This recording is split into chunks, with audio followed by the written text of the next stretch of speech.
Salut tout le monde, c'est Baëla. Donc voilà, comme promis, parce qu'il ne faut pas parier avec moi que je le ferai pas, voilà la vidéo pour le 100e drable. Donc comme promis, je vais répondre à toutes les questions que vous m'avez posées. Je vais essayer de vous apprendre d'autres trucs en parlant un peu de mes textes. Je vais essayer pas non plus larguer le caméraman. Je vous préviens juste tout de suite que j'aime pas les vidéos, j'aime pas être prise en photo. Donc si je fais des grimaces, c'est normal, j'aime pas les caméras. Déjà, je me suis pas enfuie devant la caméra, c'est bien, non? Antine me demande pourquoi j'ai choisi le pseudo de Baëla. Parce que Baëla, en fait, c'était le premier pseudo que j'ai pris sur internet et que je l'aime bien, donc je le garde. Même si à la base, c'était plus un pseudo pour faire du RPG que pour vraiment écrire des textes. Donc voilà pourquoi j'ai eu ce prénom. Yuchan me demande où est-ce que j'habite et quel est mon prénom. Bah, mon prénom c'est Baëla, vous le saviez pas? Plus sérieusement, je m'appelle Florine et j'habite en Normandie. En basse Normandie, pas en haute Normandie, je tiens à préciser, c'est pas tout à fait la même région. Yanki-chan m'a demandé, elle m'a même mis au défi de répondre à la question c'est quoi Slenderman pour moi? Slenderman pour moi c'est juste ton dieu Yankee. Donc White Lily me demande c'est quoi, enfin qu'est-ce que je fais comme étude, pourquoi je fais ça, quel projet, comment sont mes cours. Donc je suis en première année de lettres modernes à la fac de Caen et je m'éclate. J'aime beaucoup les lettres modernes puisque je peux lire plein de bouquins, même si les bouquins classiques ça m'emmerde un peu. Et non mais ça doit être un truc, pour être un auteur classique il faut que tu sois un peu emmerdant sur les bords. Et enfin bref, je m'amuse beaucoup parce que j'apprends beaucoup de choses par rapport à la littérature et à l'écriture et je trouve que ça sert toujours d'apprendre des trucs sur comment les autres écrivent pour remettre en question sa façon d'écrire et un peu améliorer ses propres textes.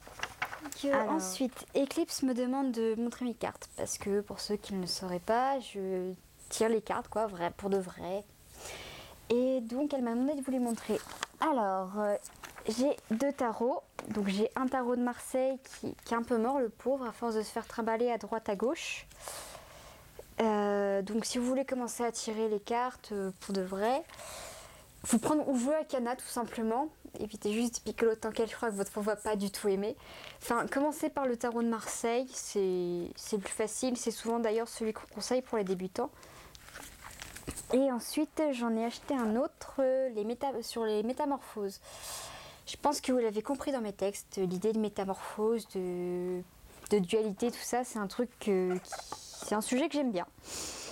Et je suis tout simplement amoureuse de ce jeu de tarot. Donc si vous connaissez un endroit autre que les eaux internationales pour épouser son tarot, vous me faites signe. Mais c'est vrai qu'il est beau. Donc voilà, je l'ai vu, j'ai craqué, je l'ai acheté. Mon porte-monnaie même est fâché contre moi, mais bon. J'assume totalement. Ensuite, pour répondre à la question, je crois que tu as oublié une voyelle, parce que j'arrive pas à lire ton pseudo, je crois que ça se prononce Mégane. Donc Mégane me demande par rapport à mon roman, parce que j'écris des fanfictions, donc pour apprendre, on va dire, à écrire des romans. Chacun son truc. Question roman, déjà j'en ai un à vous présenter, même si il date un peu. J'étais un peu plus jeune quand je l'ai sorti, il commence à dater et mon style a beaucoup évolué. Donc je vous présente La Princesse Espionne et si vous intéresse et que vous voulez une gribouille de ma part dessus, vous pouvez me contacter en MP. Et sinon, à la Fnac, Amazon ou votre libraire, il y a moyen de le commander, il n'y a pas de souci pour ça. Et vous n'aurez pas la gribouille dessus. Voilà. Mon autre projet de roman, c'est dans les grandes lignes, on va dire, pour faire très très bref, parce qu'il arrive plein de choses au personnage. C'est l'idée que le bien ne peut pas exister sans le mal. Donc quand le mal essaye ou le bien manque de surpasser l'autre et de le faire disparaître, il y a des gens qui sont obligés d'intervenir. Et justement, mes héros sont ce genre de personnages qui sont obligés d'apprendre à mesurer, c'est pas bien de les laisser faire, mais il faudrait peut-être les laisser faire parce que sinon ça va créer un déséquilibre et du déséquilibre va naître le chaos, etc. Mais je pense que vous êtes au courant que ce genre de sujet j'aime beaucoup. Donc voilà. Alors ensuite, toujours Megan me demande si je connais l'auteur Brenda Joyce. Non, pas du tout, mais je me renseignerai. Ensuite, est-ce que j'adhère au style de la romance moderne? Je ne vois pas du tout ce que c'est la romance moderne. Si c'est la Twilight, non, j'aime pas. C'est... Bon après, j'avoue, comme tout le monde, j'aime bien lire de temps en temps des romans à l'eau de rose, mais c'est une fois de temps en temps parce que ça me gave vite. Et ensuite, donc Yu-chan et Antin m'ont demandé depuis quand j'écrivais. Donc j'ai commencé à écrire vraiment, je me souviens pas de la date exacte, j'avais à peu près 12 ans. Donc j'étais en 6ème, j'avais à peu près 12 ans et j'ai commencé à écrire mes premiers textes à ce moment-là. Alors selon le site de fanfiction, j'ai commencé à poster mes premières fanfictions, enfin ma première fanfiction.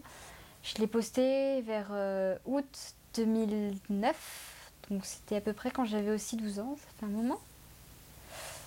Ou pas, enfin j'ai pas calculé. Et donc voilà, j'ai commencé à poster mes fanfictions à cette époque et en parallèle j'ai continué d'écrire mes propres écrits, même si eux je les partage pas vraiment parce que forcément le plagiat sur internet ça va très vite et j'en ai fait la mère expérience par rapport à mes fanfictions. Et voilà. Donc ensuite Antine m'a demandé quel était mon couple préféré dans Fairy Tail. Sans osser forcément parce que sinon c'est pas drôle, donc j'ai pas le droit de dire que tel personnage que j'ai créé j'adore son couple. Donc en dehors de ça, il y a beaucoup de couples que j'aime, je sais pas lesquels citer. J'adore le Laxus Lizana, j'adore le Sting Minerva. Récemment je me suis mise à aimer le Rogue Yukino parce que j'ai commencé une fanfiction sur eux. Et c'est d'ailleurs un de mes projets. Et ensuite, elle me demande si j'ai vu le dernier Hunger Games. C'est un peu hors sujet, mais j'y répondrai quand même. Oui, je l'ai vu et je trouve que Katniss, elle va mieux avec Pita qu'avec Gali. Voilà. Ensuite, il y a pas mal de personnes qui, je pense que ça vous a beaucoup marqué, c'est comment je fais en fait pour écrire.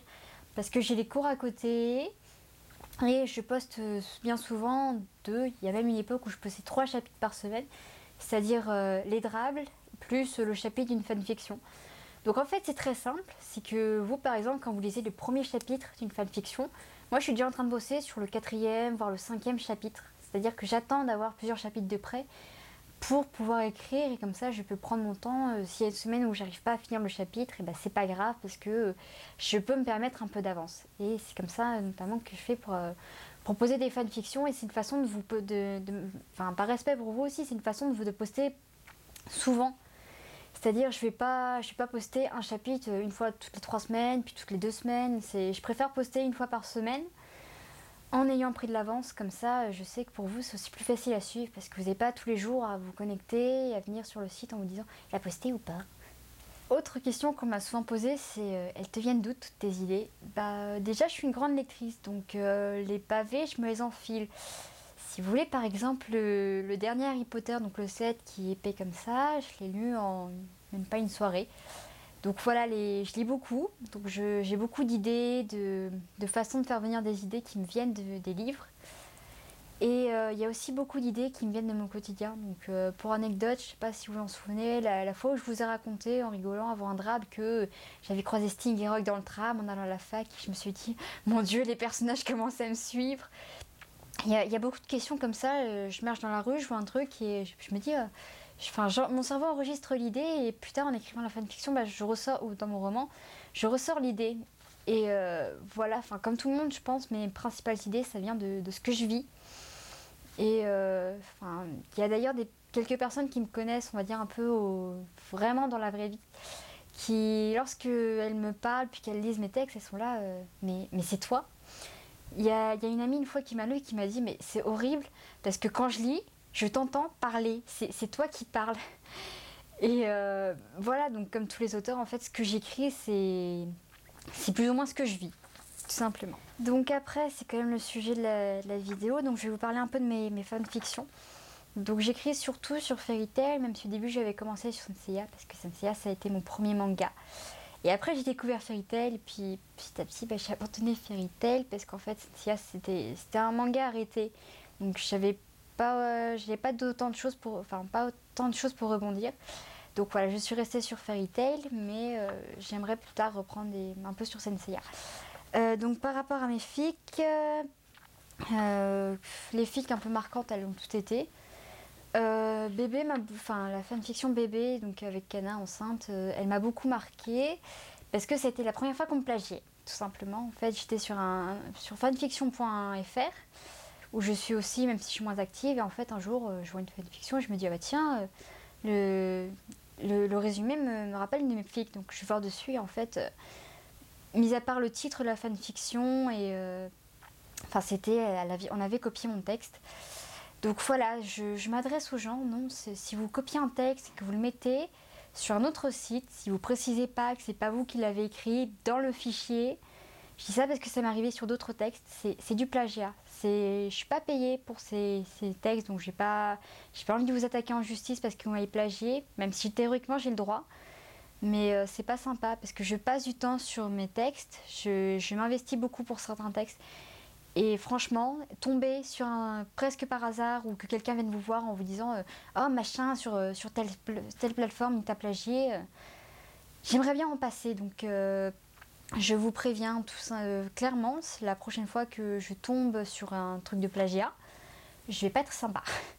Si vous recevez des nouvelles de ma part du tribunal, ne vous étonnez pas, vous avez été prévenu. Autre fanfiction marquante, je pense que vous vous en souvenez parce que je l'ai fini il n'y a pas si longtemps que ça, c'est Et Sabertooth alors. Parce que en fait quand Sabertooth est arrivé, avant que ça commence à complètement dégénérer, tout le monde était là. Enfin des vrais grands méchants dans le manga. Parce que Fairy Tail en fait c'est très tout blanc ou tout noir. Donc t'es pas avec Fairy Tail, t'es pas allié avec eux, t'es méchant. T'es ami avec Fairy Tail ou tu fais partie de la guilde, t'es gentil. Donc je me suis dit je vais prendre les grands méchants en fait et je vais un peu nuancer le propos parce qu'on est présenté vraiment comme une bande de gros salauds. Maintenant ça a un peu changé.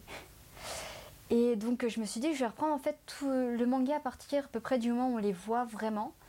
Et je vais tout plus ou moins réécrire à ma sauce en nuançant oui pour nous c'est des salauds parce qu'ils font ça. Mais il faut pas non plus s'arrêter à ça, c'est pas forcément parce qu'ils nous sont présentés comme méchants qu'ils le sont vraiment. Et j'avoue que ça a été beaucoup plus loin que je ne m'y attendais. Ça fait quand même de mémoire 56 chapitres. Je m'attendais pas du tout à ce que ça aille aussi loin.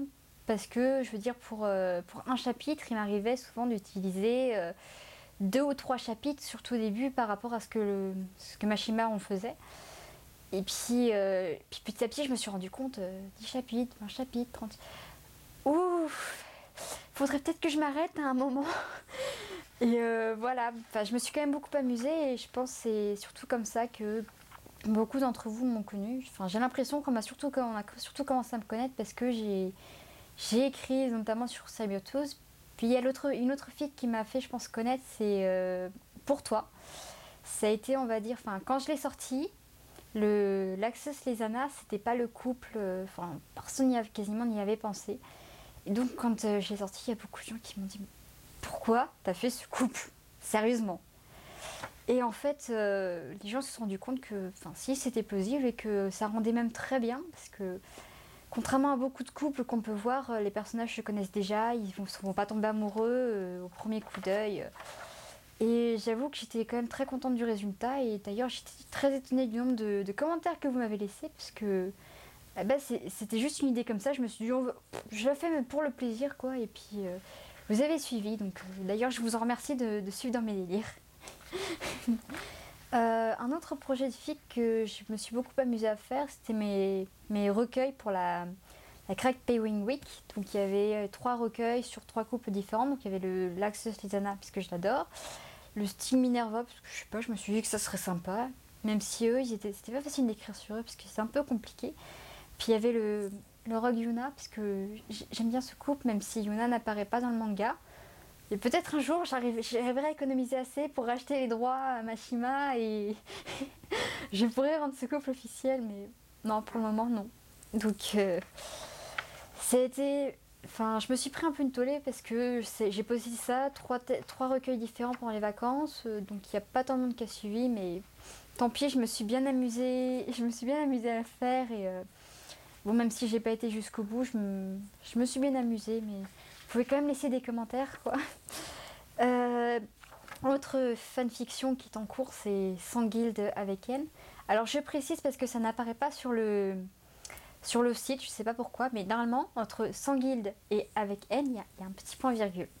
Mais le site n'a pas voulu le mettre. Cette fanfiction, en fait, elle me trottait en tête depuis un moment. J'étais en train d'écrire Saber tout à l'heure et je me disais déjà que j'avais envie d'écrire cette fanfiction où Fairy Tail et Sabertooth devaient vraiment être confrontés parce qu'ils avaient des visions du monde vraiment très différentes. Et je trouvais ça intéressant de les confronter, que chacun se dise ouais, bon, d'accord, faudrait peut-être qu'on remette en cause certaines choses. Donc voilà, puis en fait, un jour, je suis tombée sur un défi que quelqu'un lançait où justement les deux guildes devaient cohabiter. Et je me suis dit, bah, c'est un bon prétexte pour commencer cette fanfiction à la poster. Donc je l'ai commencée, elle est encore en cours, même si maintenant je ne poste plus qu'une fois toutes les 2 semaines parce que je suis à court d'idées et j'ai un autre projet en cours. Voilà. Et puis je suis pas une machine à écrire, quoi. J'aimerais bien pouvoir écrire sans jamais avoir la panne d'inspiration, mais ça arrive. On va parler un peu des fanfictions. Je pense que vous pourriez trouver ça intéressant, que je vous explique d'où viennent certaines idées. Donc une idée que beaucoup de gens se sont dit la vache, où est-ce que tu as trouvé ça? C'est le fait que Rogue soit en pâte, c'est-à-dire qu'il soit capable de sentir, même à distance, et d'influencer aussi les émotions des autres. Et c'est vrai que quand j'ai expliqué l'idée, il y a beaucoup de gens qui m'ont dit mais j'avais jamais vu les choses comme ça et en fait c'est hyper plausible parce qu'il est hyper renfermé et justement pour moi dans mes fanfictions s'il est renfermé c'est pour se protéger. Donc ça me vient surtout de 2 bouquins que je vais attraper. Alors c'est 2 bouquins de Patricia Briggs parce que j'adore cette auteure américaine, je vous la recommande fortement. Donc le premier c'est Corbeau où en fait je me suis beaucoup inspirée du personnage Jess, je me rends compte. Et donc je vais essayer de pas trop spoiler mais Jess a certaines facultés qui le rapprochent, un comportement aussi qui le rapproche de Rogue. Et donc j'ai trouvé ça intéressant, c'est notamment là que vient l'idée de voyageur, parce que c'est dans le bouquin. Et l'autre livre c'est Le voleur de dragons, où justement l'héroïne, elle est en pâte. Et c'est sa version en fait que j'ai un peu reprise par rapport au fait que être en pâte c'était quand même douloureux, parce que quand la personne elle fait l'idiote à côté de toi et qu'elle se fait mal, toi aussi tu le sens. Donc voilà en gros par exemple d'où vient cette idée. Après, il y en a une autre, c'est que Orga soit un mercenaire et aussi un marin. Enfin, il était marin, puis il est devenu mercenaire, puis il s'est barré à Sabertooth. J'aimerais y revenir plus tard, mais c'est dans quelques chapitres que j'expliquerai un peu plus son histoire. Donc l'idée me vient... Alors, c'est encore du Patricia Briggs, mais pas que. Parce que oui, j'adore cet auteur, j'ai quasiment tous ses bouquins en fait, et je les relis fréquemment. Donc L'épreuve du loup, où l'héroïne est une mercenaire, donc je pense que ça m'a inspiré un peu. Et il y a aussi Robin Hobbs, les aventuriers de la mer avec tous ces marins. Et bon, j'ai dû aussi regarder trop souvent Pirates des Caraïbes en fait. Ce qui fait que forcément, comme beaucoup de monde, j'aime bien les histoires de pirates, de marins, tout ça. Donc voilà entre autres d'où viennent cette idée-là. Après, alors la création de Luna, parce que je pense que vous vous êtes souvent demandé comment j'avais eu l'idée. Donc c'est quand j'ai créé Et Saber tout à l'heure, j'ai voulu nuancer le propos de Sting en disant lui en fait s'il se vend tout le temps d'être puissant, c'est pour rappeler que il l'est et qu'il a entre autres besoin de cette puissance. Donc je me suis dit je vais lui créer une petite sœur, parce qu'une petite sœur c'est mignon, c'est logique qu'il a envie de la protéger. Donc c'était vraiment logique de présenter les choses comme ça et je me suis dit je vais lui créer une petite sœur. Donc à la base Yuna, je me suis inspirée encore une fois de Patricia Briggs. Je l'adore mais c'est la dernière fois que je la cite normalement. Donc dans l'Appel de la Lune, elle nous présente des loups-garous. Et je sais pas pourquoi, je me suis dit la petite sœur de Steve, un loup-garou, ça serait trop classe. Donc loup-garou qui se contrôle, mais à Fior, ils aiment pas les loups-garous parce qu'on n'en parle jamais. Voilà, je me suis dit on n'en parle jamais, ils aiment pas ça. Logique. Et donc forcément il doit la protéger, il doit cacher son secret, mais comme elle a une odeur différente, il y aurait une scène où Natsu aurait croisé Yuna et trouvé qu'elle avait une odeur bizarre. Finalement je me suis dit je me complique la vie, je vais faire une petite sœur qui n'a aucun pouvoir. parce que par rapport à Sting, ça ferait un bon contraste. C'est aussi entre autres pour ça qu'elle est présentée comme étant assez gentille, même si elle a un putain de caractère, comme son frère. Et, euh, et en fait, dans cette période-là, j'ai lu un bouquin sur le médium et je me suis dit, ça rendrait bien parce que ça lui donne une particularité qui fait que son frère la protège un peu plus parce que elle n'est pas comme tout le monde et tout le monde sait que quand tu sors un peu du lot, tu t'en prends plein dans la gueule. Donc voilà comment en gros le personnage de Yuna est né. Ensuite, par rapport à Skyrim et West Loggia, donc en fait, quand on nous a présenté Stinger Rock, c'était vraiment l'idée de parfait opposé et j'ai trouvé l'idée absolument géniale. Donc en fait, pour moi, logiquement, quand on nous a présenté Enfin, on a commencé à parler de leurs dragons qui les avaient tués, pour moi, il était évident que, quoi qu'en dise le manga, Skydrum, c'est une femme. Vous pouvez me dire tout ce que vous voulez, le manga peut dire tout ce qu'il veut. Pour moi, Skydrum est une dragonne, pas un dragon. Et forcément, West Loggia est un mâle pour vraiment augmenter le contraste entre les deux par rapport déjà à leur élément. Et j'aime beaucoup ces idées d'opposition, de complémentarité qu'on retrouve beaucoup chez Sting et Rock. Ça sent aussi beaucoup quand ils se battent contre Natsu et Gajil. C'est les jumeaux opposés mais complémentaires et je pouvais que les aimer pour ça en fait. Voilà. Après, l'idée de parler de ce que j'appelle l'Est, que des fois je confonds avec l'Ouest parce que j'arrive jamais à retenir les points cardinaux. Parce qu'en fait, on nous a présenté une carte du continent où se trouve Fjord, mais on ne parle jamais, sauf dans le film, mais quand j'ai commencé à écrire, le film n'était pas sorti, on ne parle jamais des autres pays. Alors je me suis dit que ça pourrait être classe, quoi, qu'il y ait des mages qui viennent d'en dehors de Fjord et qui aient un comportement différent. Donc il y en a beaucoup d'entre vous qui sont demandés, mais ça vient d'où toutes ces idées? Et notamment, je dis que, par exemple, Rogue et Orga, qui dans mes fanfictions viennent de l'Est, ils ont chacun leur langue, mais leur langue est tellement proche qu'ils arrivent à se comprendre. Et en fait, c'est un truc qui existe vraiment. C'est-à-dire, si vous... en Scandinavie, donc en Suède, en Norvège et au Danemark, ils ont chacun des langues qui sont différentes. C'est reconnu, elles sont... Même si elles... Enfin, c'est comme notre latin, entre le français, l'espagnol, l'italien, on vient d'une même langue, mais on a évolué. Et en Scandinavie, ils ont encore moins évolué que nous, parce que par exemple, un Suédois, s'il parle un Danois ou un Norvégien, même si leur langue est différente, ils vont parfaitement se comprendre comme s'ils parlaient de la même langue. Et je trouvais l'idée absolument géniale, parce que c'était vraiment pratique. En un sens, ça disait qu'il y avait... D'accord, ils n'ont pas la même culture, ils n'ont pas la même langue, mais ils sont hyper proches, et ça donnait vraiment l'idée que Fjord était vraiment isolé, et j'aimais bien. Je trouvais que ça rendait bien. Et maintenant, la question que vous vous posez tous, c'est quoi mes projets en fanfiction? J'ai même commencé à l'écrire et ça avance bien. J'ai prévu un projet d'univers alternatif avec Fairy Tail, donc on reprend les mêmes personnages et c'est un univers à part entière. Donc j'espère que vous aimez l'époque victorienne avec leur jolie robe, tout ça, parce que ce sera un Rogue Yukino. Alors on verra Yuna, mais elle ne sera pas en couple avec Rogue, contrairement à ce que j'ai pu faire de nombreuses fois.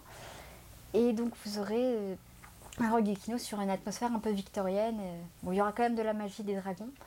Et je vous mettrai sans doute des extraits pour que vous voyez à quoi vous attendre. Donc ce projet à la base, parce que avec les filles de la SPPS, donc Société protectrice des personnages secondaires, abat la dominance du Natsu Lucie, j'en peux plus. Donc on a prévu d'organiser une semaine du Rogue Yukino pour promouvoir un peu un couple de personnages secondaires. Donc c'est du 12 au 19 janvier. Et en fait, le 19 janvier, comme à la base c'était un test qui devait figurer dans un recueil pour promouvoir moi aussi que je promouvoie moi aussi le Rogue Yukino, et que ça s'est pas fait finalement parce que ça virait de texte court à texte fanfiction avec plusieurs chapitres. Je posterai le dernier jour, donc le 19 janvier, à vos calendriers, les gens, vous aurez une nouvelle fanfiction de ma part. J'ai pas encore trouvé de texte, de titre. Généralement, le titre, je le trouve tout vers la fin. Donc pour l'instant, j'ai pas de titre à vous donner, mais je peux juste vous annoncer que le 19 janvier, vous aurez une nouvelle fanfiction. Ensuite, j'ai un projet de faire un recueil avec des couples avec les Dragon Slayer, donc Rogue Yuna, Laxus, Lezana, Stig Minerva, Gajil et Levi. Je compte pas faire de Natsu Lucy parce que j'aime pas ça. J'aime pas ce couple, il y en a trop sur eux.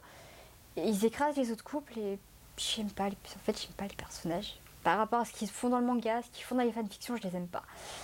Donc ça sert à rien de me demander de faire, de faire un gros texte sur eux, quoi. Déjà, quand ils apparaissent dans les fanfictions, c'est bien. Parce que plus ça va, moins je les supporte, en fait. C'est tout simple. Et ensuite, pour répondre à la question de Yuchian, c'est oui, j'ai l'intention de faire une suite à Ma figue pour toi, parce que je vous l'avais annoncé et je vais la faire. Je sais juste pas quand. J'ai quelques chapitres qui ont commencé, mais là je suis un peu en panne d'aspiration, puis j'ai d'autres projets.